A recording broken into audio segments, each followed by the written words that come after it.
देखिए, पीड़ित परिवार 3 हफ्ते से ज्यादा का समय हो गया है और अभी तक सभी लोगों की गिरफ्तारी नहीं हुई।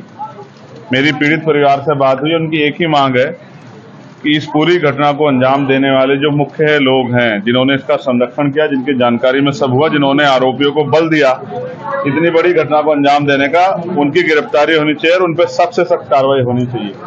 परिवार और कुछ नहीं चाहता, सिर्फ न्याय चाहता है और मैं चाहता हूं और हमारे पूरे क्षेत्र की इसकी, क्योंकि मैं यहाँ पैदा हुआ हूँ, ये मेरा घर भी है हरिद्वार।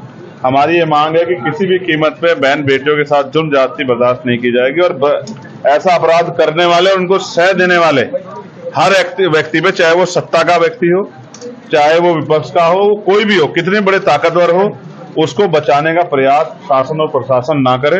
मैं समझता हूं जिस तरह की चीजें मुझे बताई गई है, मैं किसी निर्दोष को सजा के पक्ष में नहीं हूं, लेकिन दोषियों को बचाने के लिए अगर नेता, सत्ता में बैठे नेता अगर अपना योगदान देंगे तो उनको ये नहीं भूलना चाहिए कि परिवार उनके भी हैं, बच्चियां उनके घरों में भी है, जिसका जाता है उसे तकलीफ होती है। ये बहुत घटना जो है ये डरावनी घटना है और उत्तराखंड पुलिस के इकबाल पे बहुत बड़ा सवाल है।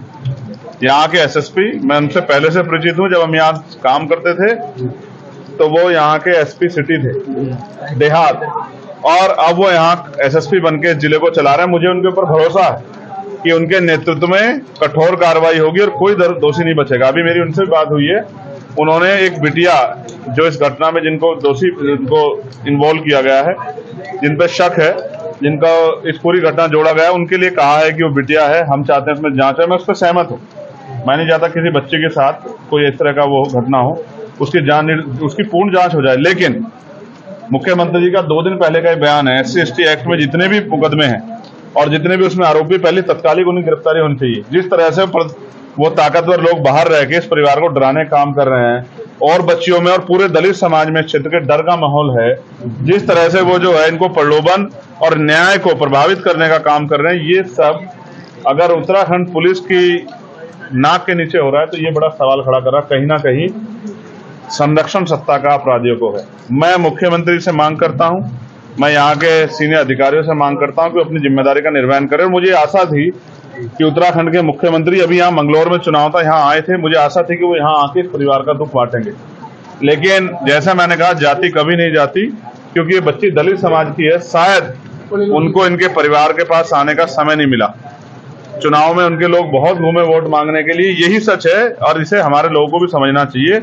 जब तक वो अपने दलों से जुड़ के अपनी ताकत नहीं बनाएंगे, तब तक ये जुल्म उन पे होते रहेंगे। मैं विश्वास दिलाता हूं कि इस घटना को हम प्रथम और आखिरी घटना समझ के इस पर मजबूत लड़ाई लड़ेंगे और आने वाले 3-4 दिन के बाद ही अगर कार्रवाई नहीं हुई तो एक बहुत बड़ा आंदोलन जिलाधिकारी कार्यालय पर होगा। उसके लिए हम लोग अपनी भूमिका अपनी लीडरशिप से बात करके बना दें। हम ये चाहते हैं, हम किसी भी तरह का कोई आंदोलन नहीं करेंगे अगर पुलिस अपनी कार्रवाई को जिम्मेदार से करेगी, आरोपियों को बचाने काम नहीं करेगी। मैं यहाँ पिछले आधे घंटे से बैठा हूँ और अधिकारी यहाँ नहीं आ पा रहे हैं। इसका मतलब कहीं ना कहीं उनको पता है कि जब सवाल जवाब पूछे जाएंगे तो वो जवाब नहीं दे पाएंगे। जिन अधिकारियों की जिम्मेदारी, वो यहाँ से गायब क्यों है?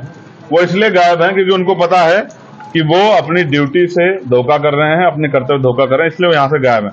इसलिए ये सवाल भी मैं छोड़ता हूँ कि वो ऐसे अधिकारियों को क्या कुर्सी पे बने रहने का अधिकार है, जिन अधिकारियों के नेतृत्व में इतनी बड़ी बड़ी घटनाएं हो रही हैं, जिस SHO, जिस CO के नेतृत्व में इतनी बड़ी बड़ी घटनाएं हो रही है और आरोपी खुलेआम घूम रहे हैं, उसको कैसे चार्ज दिया गया ऐसे लोगों को?